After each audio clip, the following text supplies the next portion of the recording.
Welcome to church. Welcome all of our locations. Happy Mother's Day. For those of you who don't know me, I'm Crystal, and Tim and I started Elevate Life Church together over 11 years ago, and it has been such an amazing journey. It really is such a blessing and a privilege to be able to do this together. If you've been part of our church for a while, you may have gotten accustomed to hearing me speak on Mother's Day, and I don't know when that started, and I've been trying to figure out why. Because today is supposed to be about pampering moms, and here I am. No pampering in sight. And not only are there no cucumbers over my eyes right now, but if you knew me, you know that this is my least favorite thing to do. And I know I say it every time I'm up here, but I really don't love speaking on stage. It just doesn't come naturally to me like it does to Tim. And it's really nerve-wracking standing up here while you are staring at me. And I go through a lot of Imodium.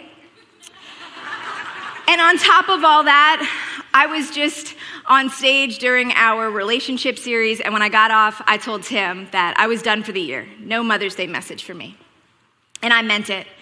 And it wasn't just that I had been up here recently and out of my comfort zone, but I knew if there were ever a Mother's Day that I was going to skip, that this would be the one. For those of you who don't know, last July, my mom passed away after a 3-year fight with cancer. And losing her was and continues to be the hardest thing that I've ever had to go through. Some days the grief is so heavy, it's hard for me to wrap my mind around. I can't even begin to tell you how much I miss her, how much I just want to talk to her and hear her voice or tell her something that my kids just did. So I made the decision that Tim was going to speak today and I was going to grieve this first Mother's Day without my mom. And he was fine with that. He knew that today would be tough for me, but as the days got closer, I just felt this tugging at my heart. And I knew that today would be tough for me. But if I'm being honest with you, every day is tough for me.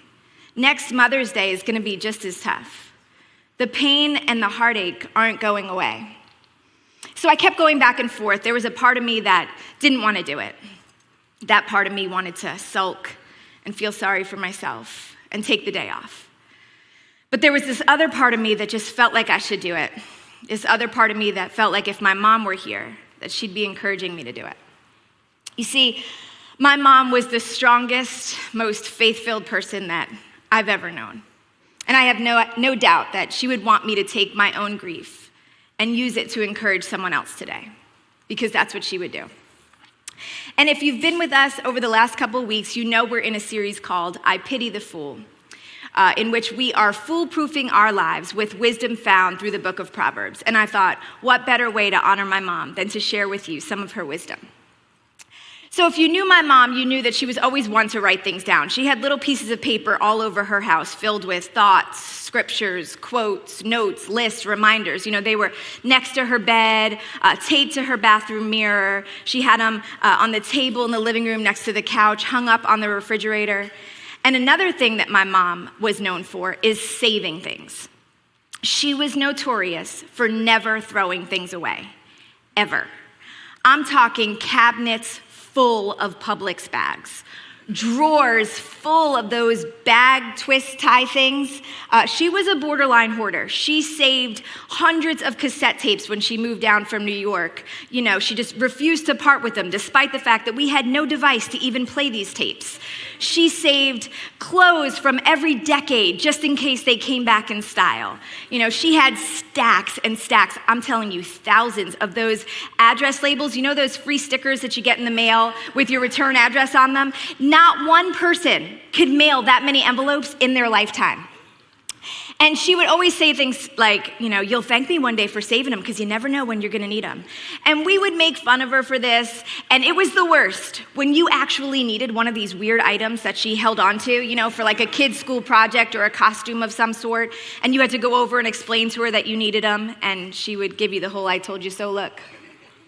So the combination of these two things means that we have decades and decades of notebooks and journals, Post-its, greeting cards.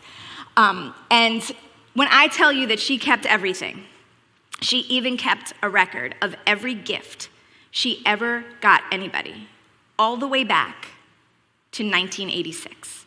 And I wasn't sure if you would believe me or think I was exaggerating, so I brought it with me today so that I could share with you some of the funny ones that I found.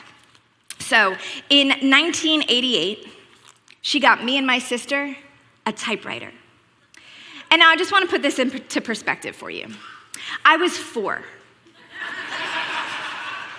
What am I gonna, okay.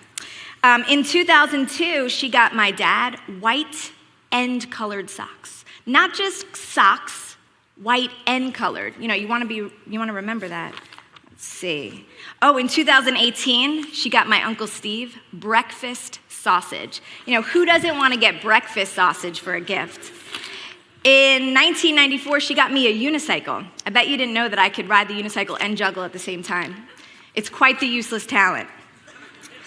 And so as I was going through this, I thought, okay, it makes sense. She wrote all this down so that she didn't re-gift. She didn't give you the same thing twice. That I could wrap my mind around that. But then I saw that in 2005, she got my dog Mercy a talking bone. And I'm like, you're writing down what you got the dog. Dogs can't remember. Now it's getting weird. And we could do this for days. And I just wish that I had found this list while she was still here so we could talk about, how strange that really is. So needless to say, going through her things after she passed was quite the job. And when I wrestled with this idea of speaking today, I kept explaining to God why I shouldn't, why I wasn't ready, that I didn't really have anything to say. I didn't really feel like I had much hope to give. And then I remembered all of these notebooks and journals and pages of paper that she has written over the last 4 decades of her life. And I was reminded of the verse from Proverbs 1:8-9, where it says, "My child, listen when your father corrects you. Don't neglect your mother's instruction. What you learn from them will crown you with grace and be a chain of honor around your neck." So the past couple of weeks, I have been digging through hundreds of pages of instruction from my mom, and they encouraged me. And I don't know what you came in here with today. I don't know if you're suffering from the loss of a loved one, grieving a lost relationship, battling an illness, wrestling in unanswered prayer, or maybe you're just here and you feel like you've given up on hope. Today, I want to share with you 4 pieces of wisdom and encouragement that I got from my mom.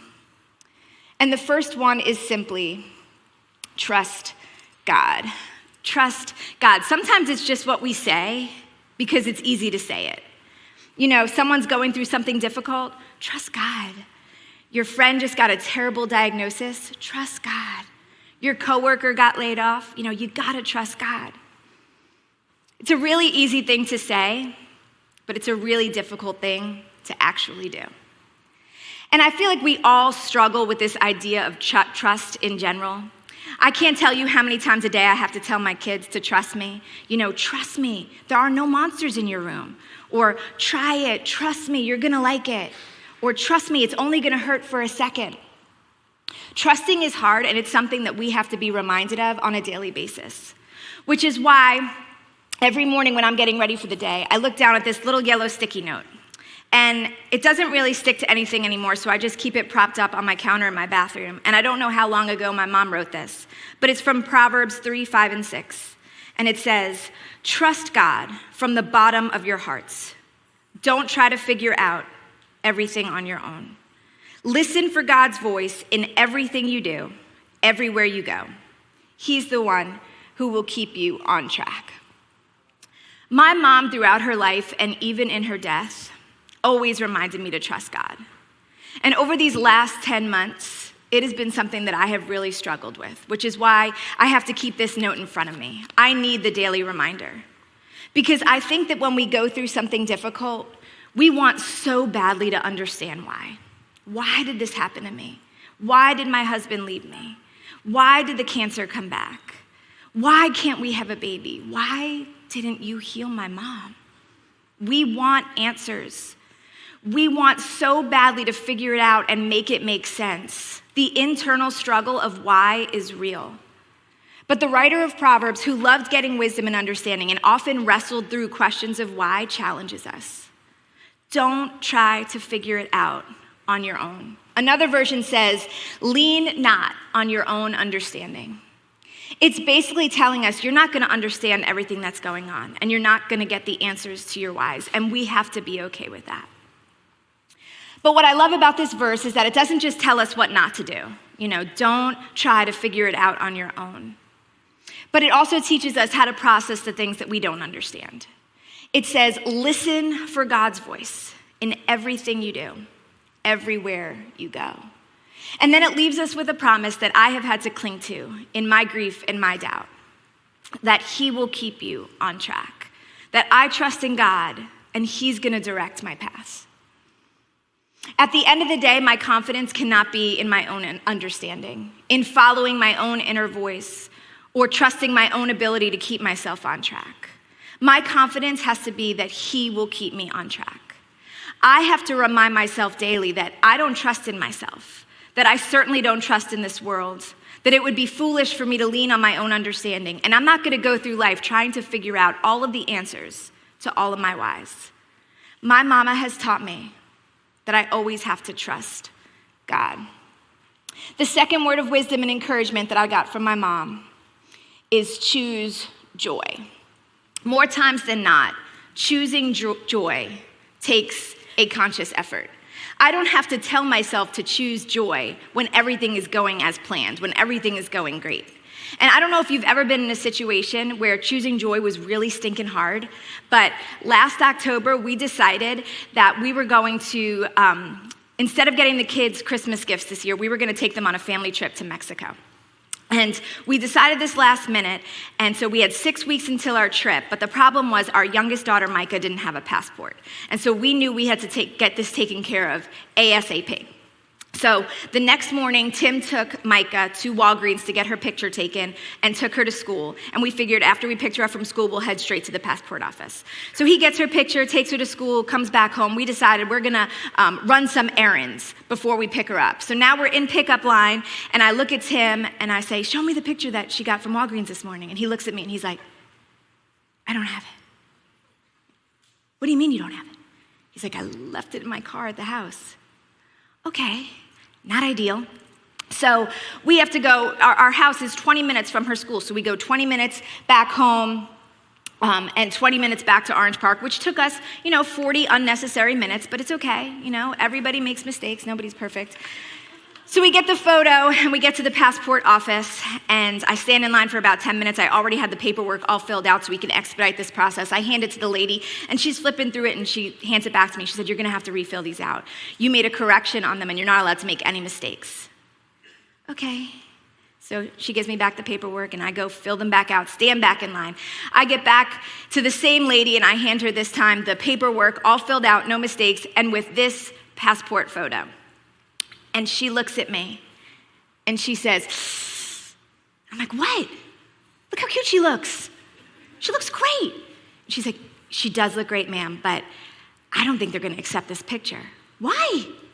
She said she's smiling and her hair is over her ears. And so I'm like, hold on a second. You're telling me that the picture that we got taken this morning, that we went 40 minutes out of the way for, isn't gonna work? And she's like, I mean, if it were me, I would go and get a retake because they may reject it. And I know you need this passport expedited. Okay, well then I guess that's what we're gonna do.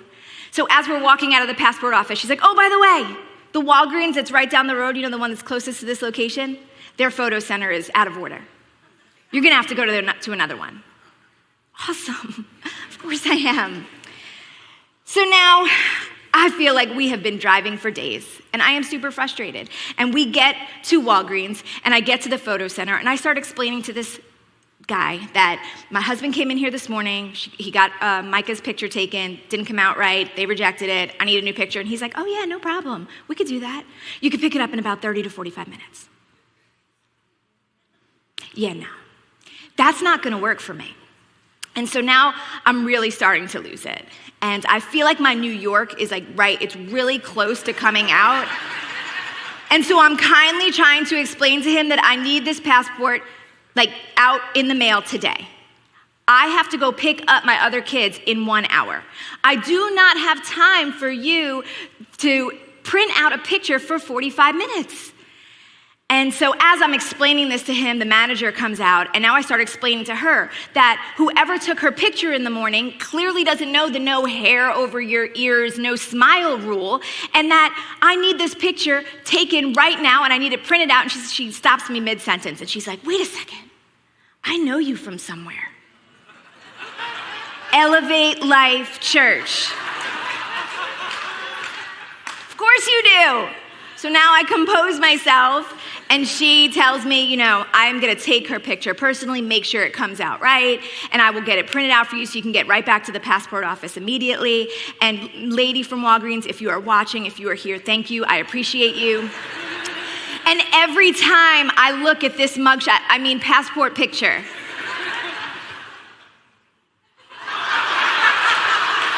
I can't help but laugh. No smile, ears are clearly visible, and I am reminded that in these situations, I can choose to be frustrated and annoyed and angry, or I can choose joy. And if you knew my mom, you knew she exuded joy. No matter what came her way, no matter how sick the chemo made her feel, no matter how impossible the diagnosis, she always chose joy. And she was always like that. I remember growing up as a kid, she would wake us up singing, so rise and shine and give God the glory, glory.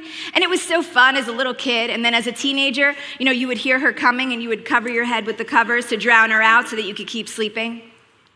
And another one she would love to sing to us is, this is the day that the Lord has made, that the Lord has made. I will rejoice and be glad in it, and be glad in it. And both of those classics can be found in her awesome cassette tape collection. And this song comes from a verse from the book of Psalms.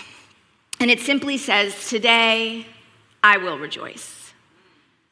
I will be glad. Not I feel joy, not I feel glad, that I have made up my mind. I'm going to rejoice in it. And while looking through her journals, I found a verse that she had written down that speaks right to the heart of how she lived. It's Proverbs 15:15, and it says, all of the days of the afflicted are bad, but a glad heart has a continual feast, regardless of the circumstances. And this verse reminds us that at the end of the day, we don't get to decide what life serves us, but we do get to choose how we see it. No matter what's on my plate, those who choose joy always have a feast. They say that we eat with our eyes before we eat with our mouths. Presentation matters, which means how we taste is affected by how we see. And that's definitely true for my kids. And I'm sure a lot of mamas in here can relate to slaving in the kitchen, cooking a fantastic meal, setting the table, serving the food, only to have your kids sit down, look at it, and go, yeah, I'm not really hungry. And then 3 minutes later, they're asking for chips and an ice pop. Now, in my house, we do have a rule. You have to at least try everything on your plate. But more times than not, they don't even want to try it because they've already decided that they don't like it. They've never tasted it before, but they already know they hate it because their attitude has affected their appetite. And that's what Proverbs 15:15 says is true about us. To the miserable, everything tastes miserable. No matter what you serve them, they're going to find something wrong with that. And we all know those kind of people whose constant negative attitude darken every experience in their lives. The point is, being satisfied and having joy is not about what's on your plate. It's about what's in your heart. For those with a glad heart, every day is a feast. But we have a tendency to look at joyful people and assume that every aspect of their life, every item on their plate must be gourmet. They must have a personal chef that comes to their house, must be nice. If they had to go through what I went through, they wouldn't be so happy.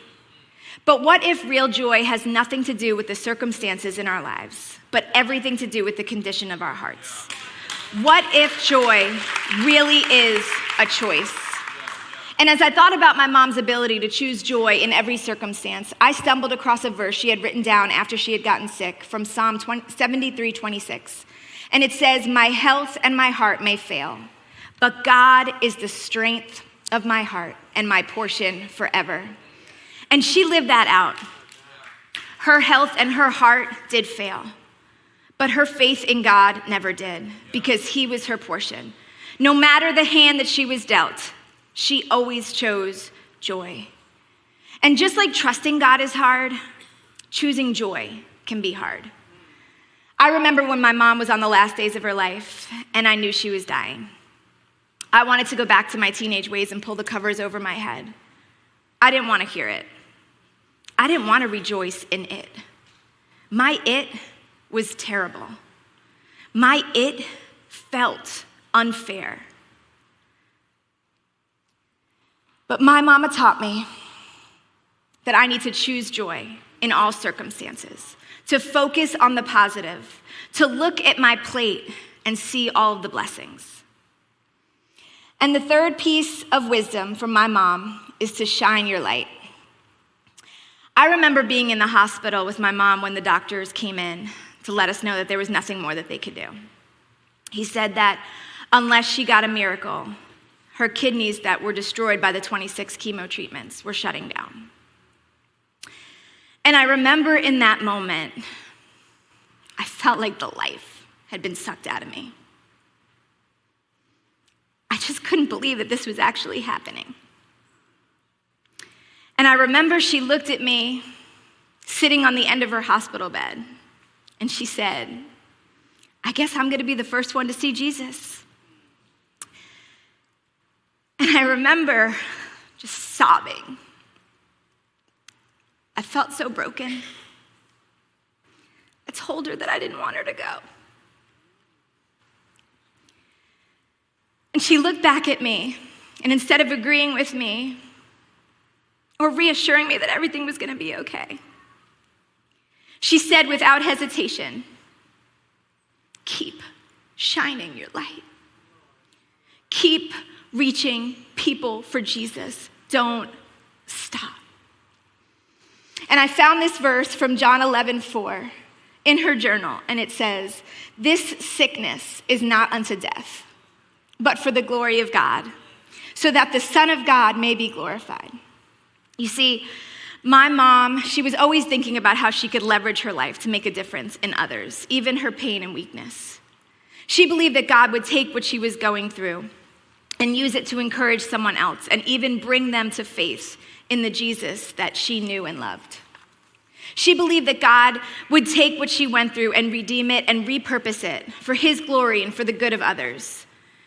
She believed that no matter what the outcome was, that God could use her story. And that wasn't just a perspective that she's adopted in these last years. You know, as long as I can remember, she was always thinking about others and how she can make a difference in their lives. I remember growing up, she and my grandmother used to go into New York City and feed the homeless on Saturdays. She would pick up all the neighborhood kids on Friday nights for youth group who didn't attend church. She would gather a group of people together to go sing for the elderly in different nursing homes. And for somebody who was completely tone deaf, she just loved to sing. And growing up, my sister and I nicknamed her Mother Teresa. And she used to tell us, you know, she was blessed to be a blessing. She made a difference by loving people, encouraging people, serving people, valuing people. And the truth is, anyone can make a difference. It doesn't matter what you've been given. It matters how much you're willing to give. It doesn't matter who you are. It matters how you live. And that was her legacy. Her legacy was love, her love for others and her love for God. And while she was suffering from the cancer that would ultimately take her life, she wrote, "Thank you, God, for giving me a part to play in your magnificent plan." And that makes you wonder, you know, how can somebody who is dying and suffering and in so much pain write something like that? And as I watched her live out this death sentence, trusting God and choosing joy, some days I was baffled. But here's the thing. My mom understood what her purpose was. She understood what her assignment was, to love others and to love God and to shine the love of Jesus to the world around her, and she did just that. And I think a lot of times that we forget why we're here.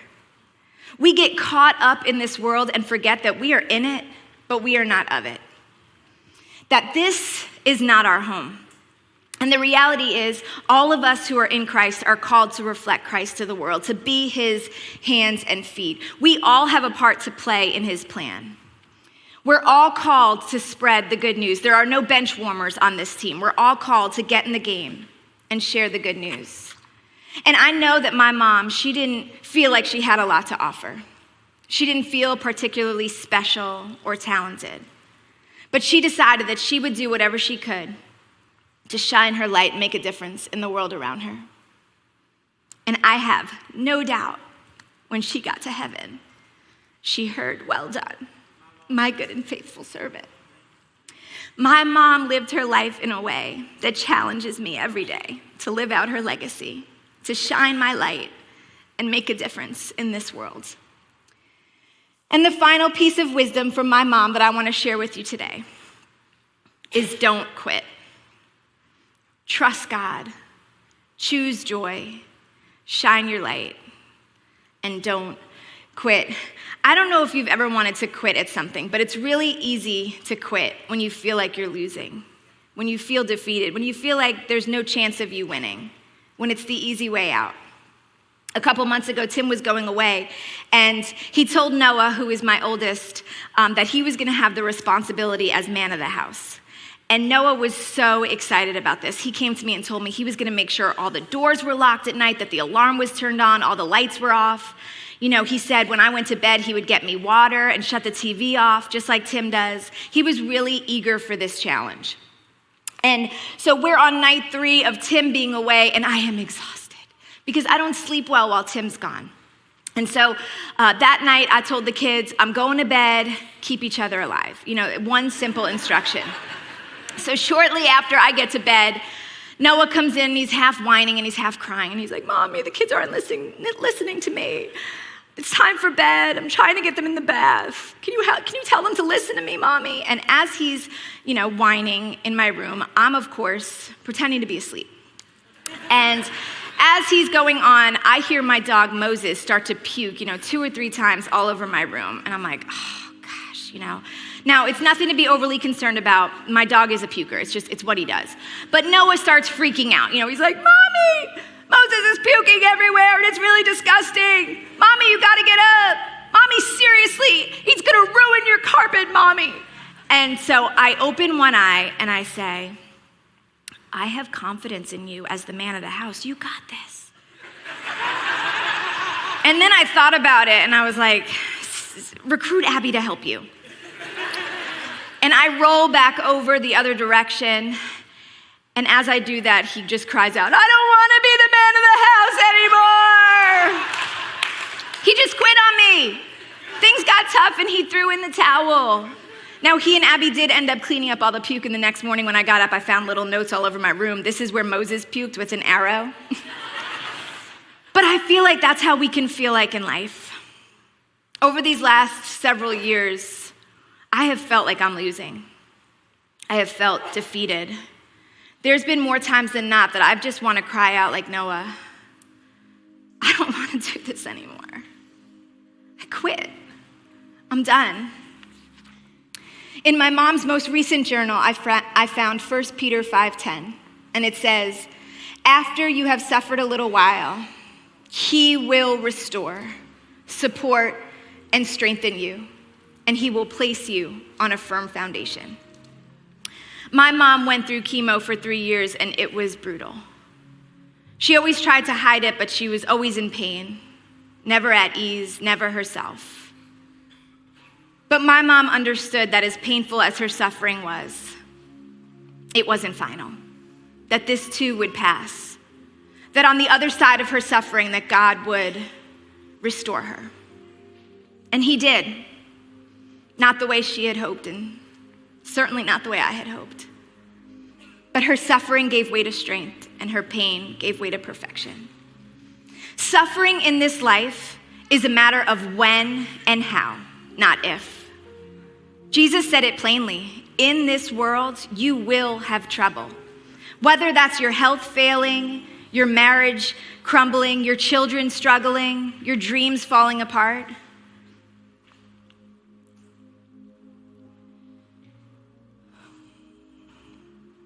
Nobody gets through this life unscathed by suffering.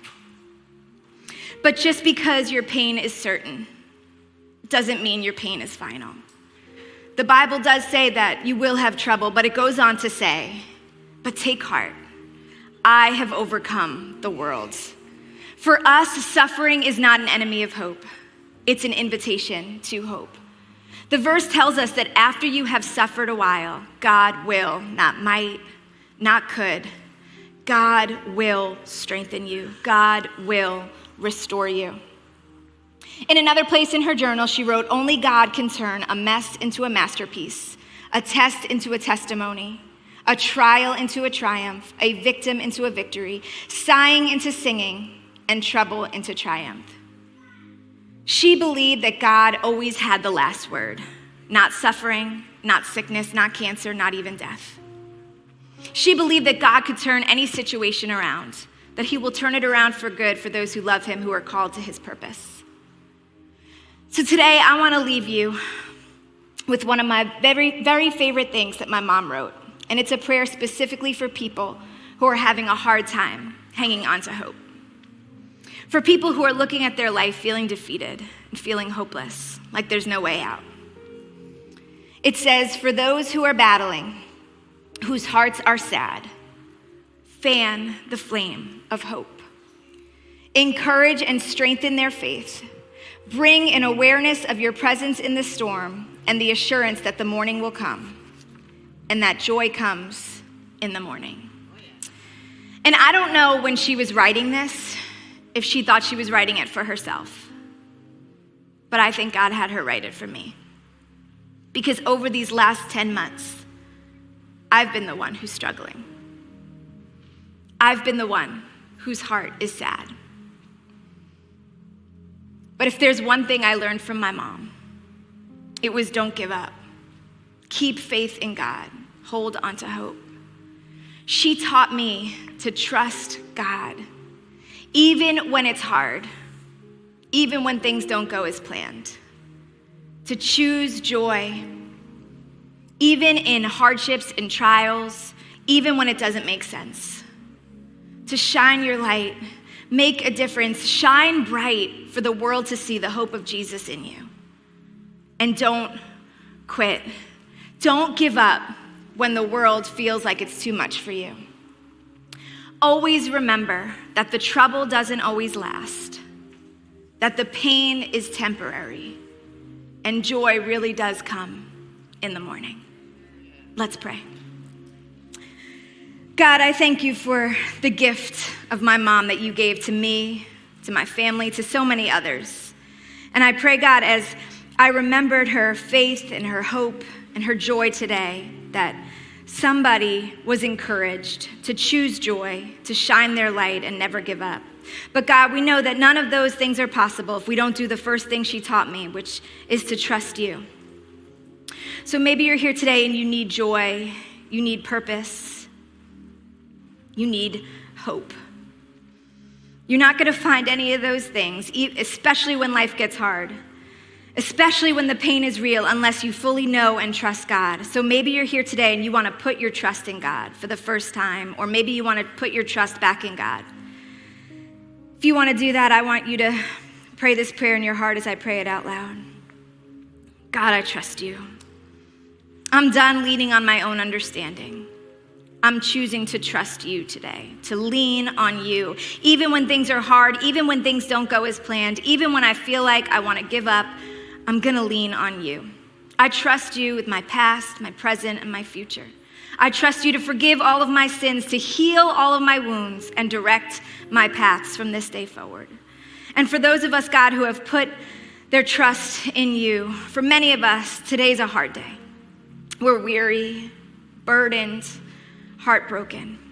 Today, I want to pray my mom's prayer for you, that God will fan the flame of hope in your lives today, that he will strengthen and encourage your faith, and that he will bring a greater awareness of his presence in your storm, and remind you that the morning will come, and that joy really does come in the morning. Amen.